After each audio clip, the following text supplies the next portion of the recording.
दोस्तों, क्या आप जानते हैं कि भारत में अब तक कितने प्रधानमंत्री रह चुके हैं? हम आपको बताते हैं। भारत में अब तक 15 प्रधानमंत्री रह चुके हैं, जिनमें सबसे पहला नाम है जवाहरलाल नेहरू का। 1964 में अपनी मृत्यु तक नेहरू देश के पीएम बने रहे। नेहरू के बाद लाल बहादुर शास्त्री ने 1964 में ये पद संभाला, लेकिन 1966 में ताशकंद में उनकी रस्मय मौत के बाद देश की पहली महिला पीएम बनी इंदिरा गांधी, जिन्होंने 1967 से 77 तक ये कुर्सी संभाली। इमरजेंसी के बाद 1977 के आम चुनाव में इंदिरा गांधी चुनाव हार गई और देश में पहली गैर कांग्रेस सरकार में पीएम बने मोरारजी देसाई, लेकिन ये सरकार जल्दी ही गिर गई।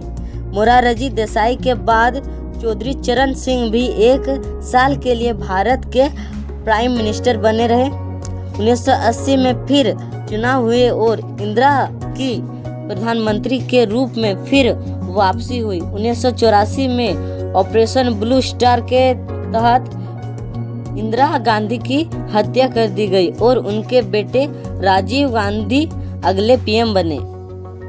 1989 के चुनाव में राजीव गांधी वापसी ना कर सके और मिली जुली सरकारें में कभी वीपी सिंह तो कभी चंद्रशेखर कुछ वक्तों के लिए देश के पीएम बने।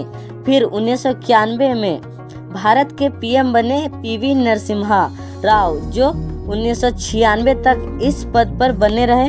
1996 में अटल बिहारी की कुछ दिन तो कभी कुछ महीनों के लिए प्राइम मिनिस्टर बने और इसी बीच आरके गुजराल और एचडी देवेगौड़ा को भी कुछ वक्तों के लिए ये कुर्सी संभालने का मौका मिला, लेकिन 1999 के इलेक्शन में वाजपेयी 5 साल के लिए पीएम बने।